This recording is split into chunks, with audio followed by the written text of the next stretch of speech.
Hello दोस्तों, कैसे हो। आज हम कंटिन्यू करेंगे पी ब्लॉक। लास्ट क्लास में हमने ग्रुप 15 एलिमेंट्स का इंट्रोडक्शन और उनकी कुछ जनरल प्रॉपर्टीज देख ली थी।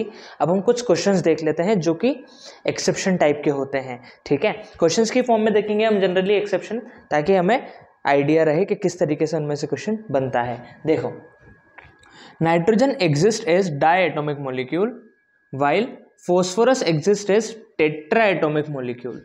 एक्सप्लेन। भाई नाइट्रोजन देखो, न्यूजीलैंड, पाकिस्तान, ऑस्ट्रेलिया सब बेईमान, तो ये दोनों सेम ग्रुप में है। सेम ग्रुप में है तो प्रॉपर्टी सिमिलर होनी चाहिए थी, लेकिन नाइट्रोजन जो नेचर में एग्जिस्ट करता है वो होता है N2 की फॉर्म में, और फॉस्फोरस जो एग्जिस्ट करता है वो P4 की फॉर्म में। ऐसा क्यों? इसके पीछे एक बहुत सिंपल सा रीज़न है। अगर हम नाइट्रोजन का स्ट्रक्चर देखें तो ये होता है N ट्रिपल बॉन्ड N, और अगर हम फॉस्फोरस का स्ट्रक्चर देखें तो all bonds are single bond.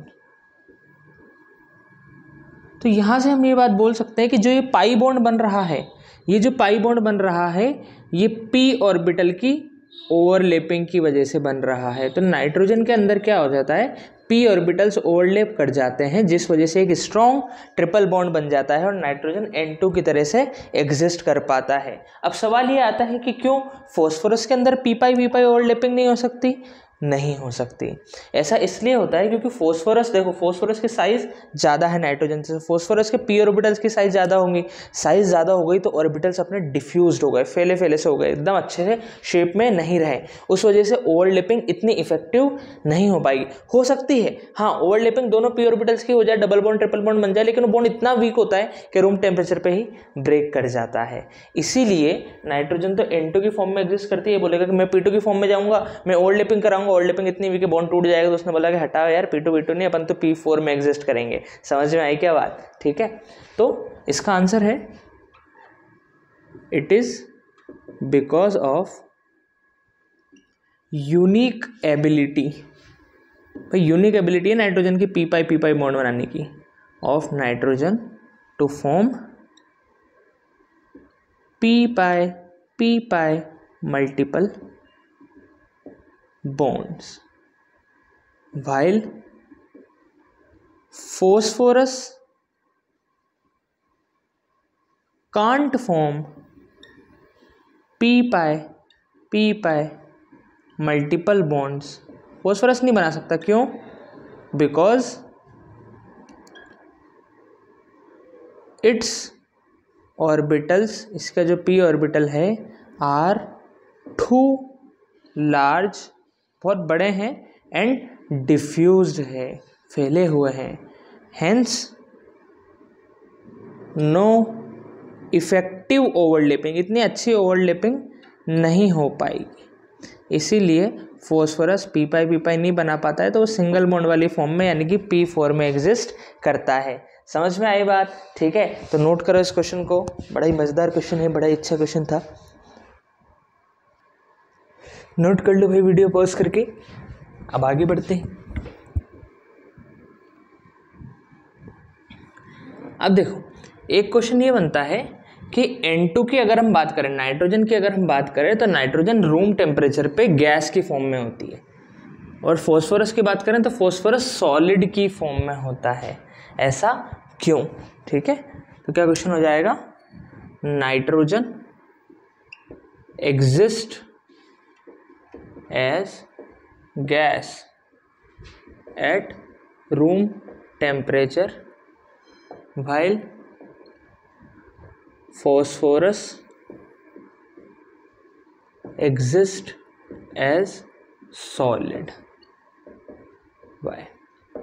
अब समझो इस बात को। ठीक है, इस क्वेश्चन को ऐसे भी पूछा जा सकता है कि boiling point and melting point of phosphorus is quite higher than that of nitrogen. जब भी तो वो रूम टेम्परेचर पर गैस है और ये सॉलिड है, इसका बॉइलिंग पॉइंट मेल्टिंग पॉइंट बहुत ज़्यादा है। क्लियर है बात? अच्छा, अब ऐसा इसलिए है क्योंकि अभी हाल हमने इसका रीज़न देखा कि नाइट्रोजन जो होती है ये एग्जिस्ट करती है डाई एटोमिक मॉलिक्यूल की तरह। Nitrogen exist as diatomic molecule, यानी कि N2। तो इसकी एटोमिसिटी कितनी हो गई? Hence its atomicity is equal to 2। Atomicity क्या होता है, एक मॉलिक्यूल में उसके कितने एटम हैं, that is atomicity. While phosphorus exists as tetraatomic molecule P4, तो उसकी एटोमिसिटी कितनी हो गई, 4 हो गई। तो जितनी ज़्यादा एटोमिसिटी होती है उतना उनके बीच में वैन वाल फोर्सेस होते हैं। जितनी ज़्यादा एटोमिसिटी हायर द, ये बात ध्यान रखना हमेशा। सेम क्वेश्चन आएगा नेक्स्ट ग्रुप में ऑक्सीजन और सल्फर के लिए कि oxygen is gas at room temperature while sulphur is not, why. ठीक है, तो वहां भी यही रीजन देंगे कि भाई ऑक्सीजन O2 की तरह से एग्जिस्ट करता है वाइल सल्फर एग्जिस्ट करता है S8, उसकी एटोमिसिटी 8 हो जाती है। तो higher the atomicity higher the van Waals forces, van Waals interaction बोल दो, फोर्सेस बोल दो, जो उनके बीच में होता है। तो अगर उन मॉलिक्यूल्स के बीच में इंटरेक्शन बढ़ गया तो फिर वो सॉलिड की फॉर्म में एग्जिस्ट करेंगे। इनके बीच में बिल्कुल भी इंटरेक्शन नहीं है तो वो गैस की फॉर्म में एग्जिस्ट करते हैं। Hence P4 is solid and N2 is gas. समझ में आई बात? ठीक है, सिंपल सा रीजन है कि N2 एग्जिस्ट इसलिए करता है गैस की फॉर्म में क्योंकि उसकी एटोमिसिटी कम है, तो मॉलिक्यूल्स के बीच में इंटरेक्शन इतना ज़्यादा नहीं होगा। जबकि फॉस्फोरस के केस में एटोमिसिटी जस्ट डबल हो गई तो इंटरेक्शन बहुत ज़्यादा हो जाता है। क्लियर है बात? नोट कर लो।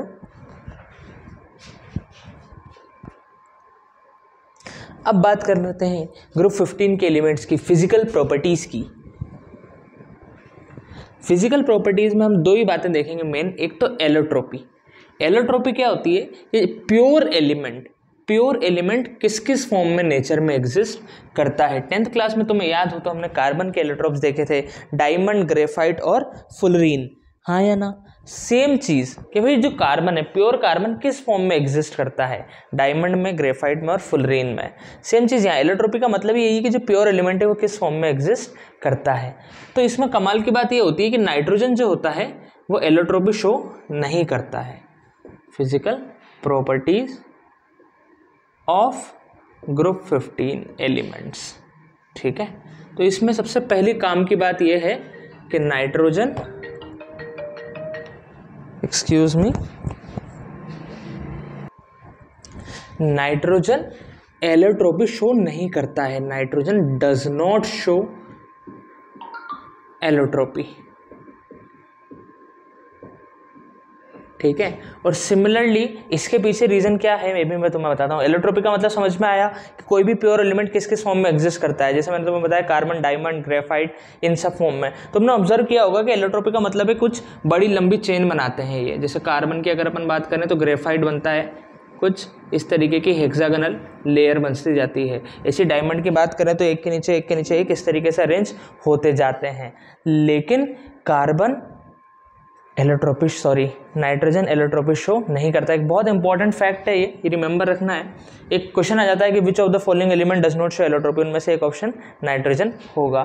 ठीक है, इसके अलावा एक और इंपॉर्टेंट बात होती है कि nitrogen does not show catenation property. Nitrogen does not show catenation property. अब केटिनेशन प्रॉपर्टी क्या होता है? केटिनेशन प्रॉपर्टी होता है कि एक दूसरे से नाइट्रोजन से सिंगल बॉन्ड बना लेना और इस सिंगल बॉन्ड की लंबी लंबी चेन बनाना। जैसे मैं कार्बन का एग्जांपल लूँ तो कार्बन अपने आप से ही सिंगल बॉन्ड बना लेता है और उसे 4 बॉन्ड बनाने देते हैं तो 4 कार्बन के साथ जुड़ जाता है। इस तरीके से लंबी चेन कंपाउंड की बनती जाती है। तो इस प्रॉपर्टी को हम बोलते हैं केटिनेशन, के एक दूसरे से सिंगल बॉन्ड बना के लंबी चेन बना लेना, दैट इज केटिनेशन। क्लियर है बात? तो नाइट्रोजन केटिनेशन प्रॉपर्टी शो नहीं करता है, क्यों? Because N single bond N is very week. भाई कार्बन का सिंगल बॉन्ड तो काफ़ी स्ट्रॉन्ग होता है, नाइट्रोजन का सिंगल बॉन्ड इतना स्ट्रॉन्ग नहीं होता है, बनते से ही टूट जाता है, वो इतना इजीली ब्रेक हो जाता है। क्यों? क्योंकि देखो नाइट्रोजन के पास एक इलेक्ट्रॉन तो यहाँ चला गया, बाकी क्या बचे? 2 लोन पेयर बचे। 2 लोन पेयर इधर, 2 लोन पेयर इधर, इनके बीच में रिपल्शन बहुत ज़्यादा होता है। क्यों? क्योंकि नाइट्रोजन छोटू सा है, नाइट्रोजन छोटू सा 4 इलेक्ट्रॉन लेके बैठा, 4 इलेक्ट्रॉन लेके बैठा, तो बॉन्ड बनाने आएंगे पास में क्या? हाँ बॉन्ड बनाएंगे, बॉन्ड बनाएंगे तो लोन पेयर बोलेंगे भैया हम क्या करेंगे, हम तो रिपल्शन करेंगे, तो बॉन्ड डलने से पहले ये रिपेल कर जाएंगे, इसलिए बॉन्ड बहुत वीक होता है। Because n single bond is very weak due to repulsion between lone pair of nitrogen, because of repulsion between lone pair of nitrogen। समझ में आई बात? ठीक है। अच्छा, इसमें एक और कुछ खास बात होती है फिजिकल प्रॉपर्टीज में, वो भी हम लिख लेते हैं। मेटेलिक कैरेक्टर, मेटेलिक कैरेक्टर की हमने शायद बात नहीं की थी।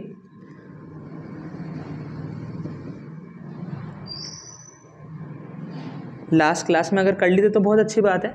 मेटेलिक कैरेक्टर क्या होता है? Ability to lose electron, electron को फ्री करने की एबिलिटी। तो मुझे बताओ भाई, जो मेटल होता है सोडियम, वो क्या चाहता है कि यार मेरा एक इलेक्ट्रॉन जाए, मैं फ्री हो जाऊंगा, हाँ मैं स्टेबल हो जाऊंगा, नोबल गैस बन जाऊंगा। तो वो एक इलेक्ट्रॉन बहुत इजीली लूज कर देता है, तो उसके आयनाइजेशन एंथैल्पी कम होती है। सेम हर मेटल के साथ यही कहानी कि वो अपने 1-2 इलेक्ट्रॉन बहुत आसानी से दे देंगे और स्टेबल हो जाएंगे। तो इलेक्ट्रॉन्स की आयनाइजेशन, मेटल्स की आयनाइजेशन एंथैल्पी कम होती है। तो जब हम डाउन द ग्रुप मूव करते हैं तो क्या होता है? डाउन द ग्रुप मूव करते हैं तो आयनाइजेशन एंथैल्पी कम होती है, क्योंकि साइज बढ़ती है, आयनाइजेशन एंथैल्पी कम हो रही है, इसका मतलब मेटेलिक कैरेक्टर बढ़ रहा है। लास्ट क्लास में बात कर ली थी हमने इसकी, ठीक है ना। चलो, ये हो गई इसकी फिजिकल प्रॉपर्टीज, नोट कर लो। आगे बढ़ते हैं और आते हैं केमिकल प्रॉपर्टीज पे।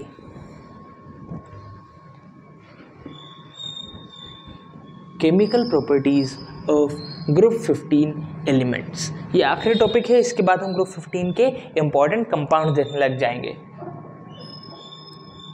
Chemical properties of group 15 elements, ठीक है। इसमें हम देखेंगे सबसे पहले ऑक्सीडेशन स्टेट। क्या देखेंगे?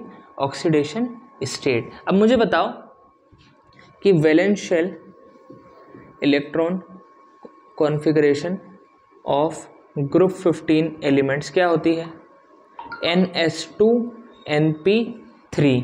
तो ये कौन कौन सी ऑक्सीडेशन स्टेट ले सकते हैं? या तो ये 3 इलेक्ट्रॉन ले लें, यानी कि -3, एक ऑप्शन है -3 का, या फिर ये 3 इलेक्ट्रॉन दे दें, एक ऑप्शन है +3 का, या फिर ये पांचों दे दें और नोबल गैस कॉन्फ़िगरेशन अचीव कर लें। तो एक है +5 का। देने का मतलब है कि अपने से ज़्यादा इलेक्ट्रोपॉजिटिव एलिमेंट्स के साथ जुड़ जाए या इलेक्ट्रोनेगेटिव एलिमेंट्स के साथ जुड़ जाए। क्लियर है बात? तो जो कॉमन ऑक्सीडेशन स्टेट, जो सबसे ज़्यादा जनरली जो ऑक्सीडेशन स्टेट ये ग्रुप 15 वाले दिखाते हैं, वो क्या है? -3, +3 और +5। तो इस बात को लिखेंगे, common oxidation state shown by group 15 वो होती है -3, +3 और +5। और इसके कंपाउंड्स भी हम देख लेते हैं। जैसे अगर मैं तुम्हें +5 ऑक्सीडेशन स्टेट का बताऊं तो वो है PCl5। जिन बच्चों को ऑक्सीडेशन स्टेट निकालना नहीं आता है वो सीख लो, जल्दी से सीख लो, है ना। अगर 11th में पाप किए हैं तो जिस भी एलिमेंट की हम ऑक्सीडेशन स्टेट निकालनी है उसकी मान लो X। अब देखो क्लोरीन, क्लोरीन की ऑक्सीडेशन स्टेट होती है -1। ग्रुप 17 हेलोजेंस की ऑक्सीडेशन स्टेट हमेशा -1 रहती है 99% केसेस में।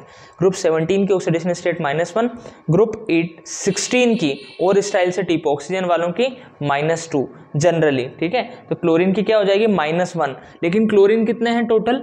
5। तो 5x + 5 × -1 और टोटल कितना आना चाहिए? 0 आना चाहिए। कि भाई टोटल ऑक्सीडेशन स्टेट कितनी हो जाएगी? 0। टोटल 0, इसकी ऑक्सीडेशन स्टेट प्लस इसकी = 0। तो +- -x - 5 = 0। तो x की वैल्यू क्या आ जाएगी? +5, यानी कि फॉस्फोरस की ऑक्सीडेशन स्टेट में है +5 में। तो +5 का एग्जाम्पल हो गया PCl5। और +3 का ले लो NCl3, ठीक है। तो नाइट्रोजन की कितनी होगी? +3, जब भी तो क्लोरीन की -3 होगी तो 0 हो जाएगी। ऐसे ही PCl3 भी होता है, ठीक है। -3 का एक एग्जाम्पल होता है NH3। PH3, क्योंकि हाइड्रोजन की होती है +1, हाइड्रोजन की होती है +1, तो +3 जीरो होने के लिए इसकी क्या होनी पड़ेगी -3, तो NH3 PH3। जनरली ये 3 तरीके के ऑक्सीडेशन स्टेट दिखाते हैं, तीनों के एग्जाम्पल हमने लिख लिए, कुछ और एग्जाम्पल भी होते हैं वो भी मैं तुम्हें बता देता हूँ।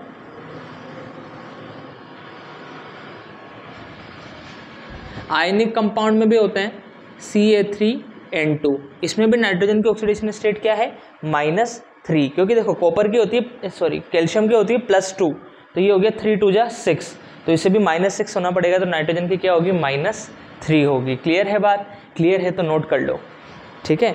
ऑक्सीडेशन स्टेट में ये हमने देखा कि जनरल जो ऑक्सीडेशन स्टेट शो करते हैं वो होती है -3 +3 +5। तुम क्लियरली यहाँ से निकाल सकते हो, देखो -3 गेन करेगा तो उसका P पूरा हो जाएगा, या फिर तीनों छोड़ देगा तो S2 पूरा फुलफिल्ड ऑर्बिटल आ जाएगा, या फिर 5 छोड़ देगा तो नोबल गैस कॉन्फ़िगरेशन आ जाएगी। क्लियर है बात? ठीक है, इस वजह से इनकी जो ऑक्सीडेशन स्टेट होती है वो -3 +3 और +5 होती है। क्लियर? अच्छा, अब देखो एक ऑब्जर्वेशन रहती है कि जैसे जैसे हम नीचे जाते हैं -3 ऑक्सीडेशन स्टेट की टेंडेंसी कम होती जाती है आने की, नेगेटिव ऑक्सीडेशन स्टेट आने की टेंडेंसी कम होती जाती है। ऐसा क्यों?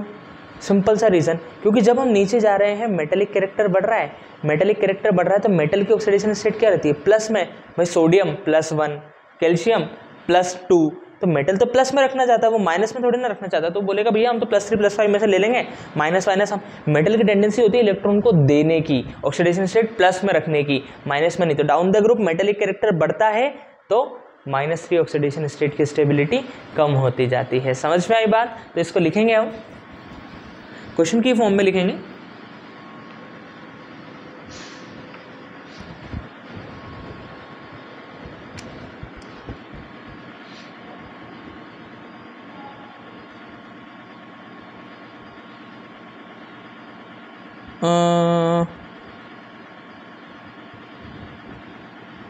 The tendency to show -3 oxidation state in group 15 decreases down the group। ये सेम कहानी ग्रुप 16 में भी पढ़ेंगे, वहाँ -2 की बात करेंगे, decreases down the group. Why? भाई नीचे जाने पे नेगेटिव ऑक्सीडेशन स्टेट वो दिखाना चाहता नहीं, क्योंकि मेटेलिक कैरेक्टर बढ़ रहा है, और मेटेलिक कैरेक्टर क्या दिखाता है पॉजिटिव ऑक्सीडेशन स्टेट। तो हम बोलेंगे कि on moving down the group metallic character increases, hence tendency to show negative oxidation state. अब मेटेलिक कैरेक्टर तो पॉजिटिव ऑक्सीडेशन स्टेट दिखाना चाहेगा, ठीक है, to show negative oxidation state decreases. समझ में आई बात? सिंपल सा आंसर, नोट करो। देखो सिंपल फैक्ट्स हैं जो समझ में आने चाहिए तो याद रहेंगे, अगर तुम डायरेक्ट याद करने जाओगे तो कोई फायदा नहीं होगा, आज याद हो जाएंगे कल भूल जाओगे, बहुत सारे बनेंगे ऐसे क्वेश्चन, अभी हम धीरे धीरे देखते जाएंगे। क्लियर? नोट करो।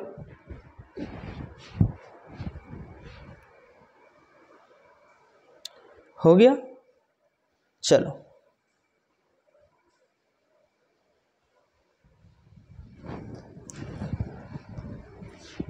एक और क्वेश्चन होता है ऑक्सीडेशन स्टेट में बहुत इंपॉर्टेंट, और ये क्वेश्चन तुमने शायद 11th क्लास के पी ब्लॉक में भी देखा है, और ये इस बार के भी सारे ग्रुप में ये बात हम करेंगे। क्या बात करेंगे कि देखो दो ऑक्सीडेशन स्टेट दिखा रहा है +3 और +5, अगर मैं प्लस की बात करूँ, ऐसे ग्रुप 16 वाले क्या दिखाएंगे +4 +6, ऐसे ही ग्रुप 17 वाले +5 +7। तो जब हम नीचे जाते हैं ना, जब हम नीचे जाते हैं तो इन छोटी वाली प्लस की ऑक्सीडेशन स्टेट की टेंडेंसी बढ़ जाती है और बड़ी वालों की कम हो जाती है। ऑक्सीडेशन स्टेट 2 से कम वाली जो होती है, जैसे 5 से 2 कम, 6 से 2 कम, 7 से 2 कम, इनकी टेंडेंसी बढ़ जाती है on moving down the group, छोटी वाली ऑक्सीडेशन स्टेट्स की। ऐसा क्यों? तो इस क्वेश्चन को लिखता हूं मैं कि in group 15 the tendency to show +3 oxidation state increases down the group and that of +5 decreases। Why? +5 की टेंडेंसी नीचे जाने पे कम होती जाती है और +3 की बढ़ती जाती है। इसका 3 शब्दों में आंसर है बिकॉज ऑफ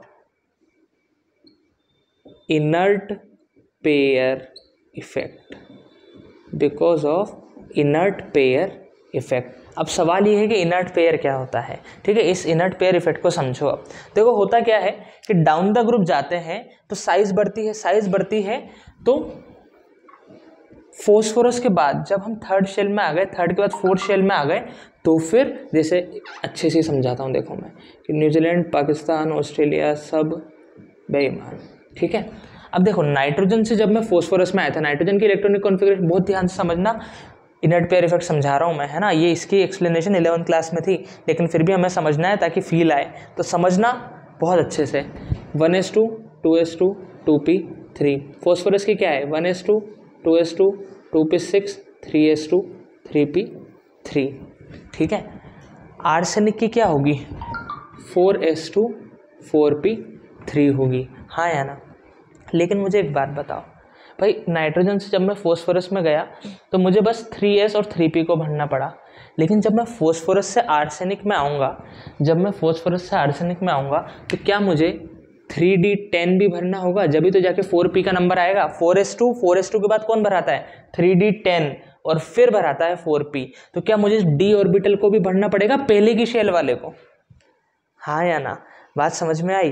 तो सर अगर आपको पहले की शेल वाले d ऑर्बिटल को भी भरना पड़ेगा और इसके बाद जब यहाँ आओगे तो तुम्हें d और f दोनों को भरने पड़ेंगे, 10d में 14f में, ऐसे ही इधर भी 10d में 14f में। तो जब हम नीचे मूव कर रहे हैं डाउन द ग्रुप जाने पे क्या होता है कि साइज तो बढ़ रही है लेकिन d और f ऑर्बिटल भी भरा रहे हैं, और df और f ऑर्बिटल क्या है पिछली शेल के हैं, पहले वाली शेल के हैं, तो शेल नंबर तो बढ़ नहीं रहा है पर इलेक्ट्रॉन्स बढ़ रहे हैं। इलेक्ट्रॉन बढ़ने से क्या हुआ कि अपने न्यूक्लियस का चार्ज भी बढ़ा। भाई 10 इलेक्ट्रॉन अगर आए हैं तो 10 प्रोटॉन भी आए होंगे, जब भी तो एटम न्यूट्रल है, तो न्यूक्लियस का चार्ज बढ़ा, साइज नहीं बढ़ी, शेल उतनी ही है। और ऊपर से डी और एफ की शील्डिंग बहुत पुअर होती है। शील्डिंग का मतलब कि भाई जो पास वाली शेल्स होती हैं वो पीछे वाली शेल्स पे, पीछे वाले ऑर्बिटल्स पे न्यूक्लियस के फोर्स को रोक देती है, शील्ड कर देती है। जैसे कैप्टन अमेरिका की शील्ड होती है, वो एनिमी की पावर से शील्ड करता है, सेम न्यूक्लियस की पावर से अंदर वाली शेल, अंदर वाले ऑर्बिटल्स बाहर वाले ऑर्बिटल्स को शील्ड कर देते हैं। लेकिन ये जो डी और एफ है ये अच्छी शील्ड नहीं है, पुअर शील्डिंग करते हैं। तो भाई डी और एफ भराए भी सही तो फिर शेल तो नहीं बढ़ी, न्यूक्लियस का चार्ज बढ़ गया, ऊपर से इनकी शील्डिंग बेकार, शील्डिंग बेकार तो बाहर वाले एटम पे इलेक्ट्रॉन्स का फोर्स ज़्यादा बढ़ेगा, बाहर वाले इलेक्ट्रॉन्स पे न्यूक्लियस का फोर्स ज़्यादा बढ़ेगा। तो होता क्या है कि ये जो 4s2 होता है इसे न्यूक्लियस पकड़ लेता है कि भैया इस 4s2 को तो बॉन्डिंग में पार्टिसिपेट नहीं करने दूंगा, ये तो मेरी गिरफ्त में आ गया, अब 4p से तुम करवा लो जो करवाना है। इसीलिए केवल कौन सी ऑक्सीडेशन स्टेट आ पाती है +3। 4s2 वाली क्यों नहीं आ पाती, क्योंकि न्यूक्लियस ने उसे पकड़ लिया, न्यूक्लियस का फोर्स बढ़ गया। क्यों? Because of poor shielding of intervening D and F orbital. Clear है बात? ठीक है, अभी नोट करते हैं अपन इसे। तो इस क्वेश्चन में और कुछ आंसर नहीं लिखना है, because of inert pair effect. वो जानते हैं इनर्ट पेयर इफेक्ट क्या होता है, ठीक है। अब मैं तुम्हें समझा देता हूँ इनर्ट पेयर इफेक्ट क्या होता है। On moving down the group,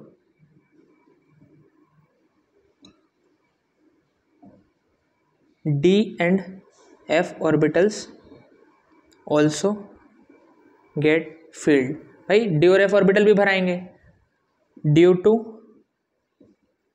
poor shielding, इनकी पुअर शील्डिंग की वजह से of D and F orbitals,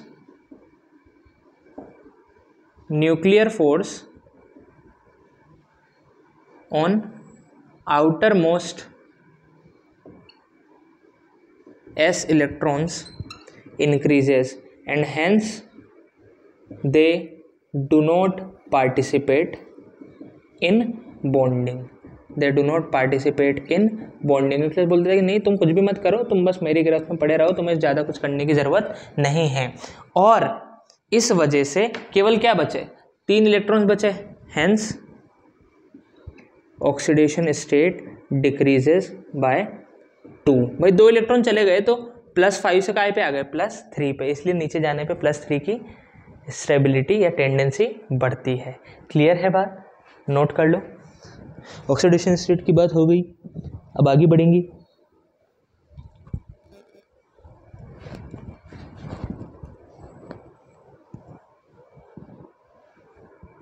बढ़ा जाए, चलो अब देखो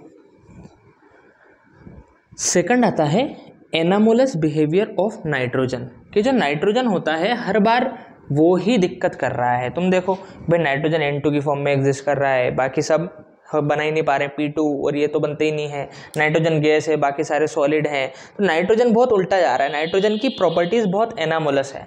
तो सेकंड टॉपिक है anomalous properties of nitrogen. Generally क्या होता है, किसी भी ग्रुप का जो ऊपर ही ऊपर वाला होता है ना, वो थोड़ी बहुत उल्टी सीधी प्रॉपर्टीज शो करता है जो अपने ग्रुप से मैच करती नहीं है, उसके पीछे रीजन होता है। तो ये क्वेश्चन की फॉर्म में लिखते हैं, explain the reason behind anomalous properties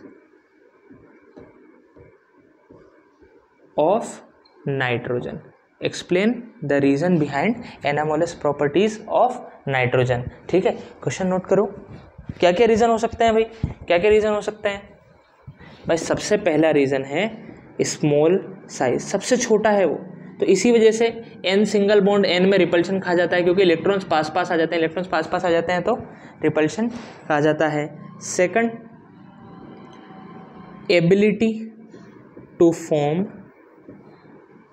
P pi multiple bond, केवल ये ही पी पाई मल्टीपल बॉन्ड बना पाता है, और कोई बना पाता है क्या? नहीं। तो दो सबसे बड़े रीजन तो ये हो गए, और क्या क्या रीजन है? थर्ड है non availability of D orbitals.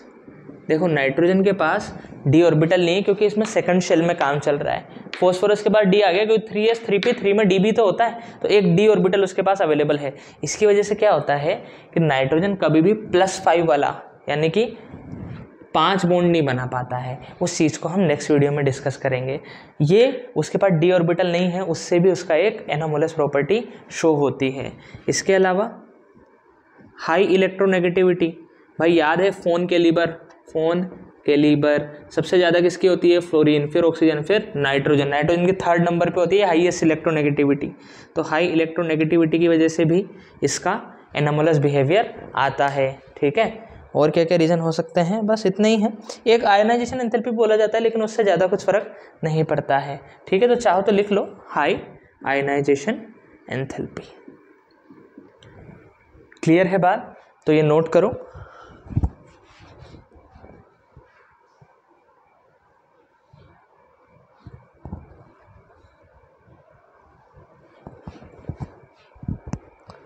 अब इसी में से एक क्वेश्चन ये भी बन जाता है कि नाइट्रोजन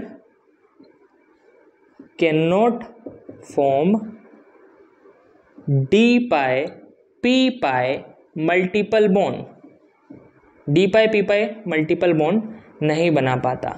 जैसे for example R3P double bond O, या फिर इसको अपन एक अलग से क्वेश्चन की फॉर्म में लिखेंगे। अभी के लिए बस इतनी सी बात कि nitrogen can not form D pi P pi multiple bond while other group 15 elements can. Y?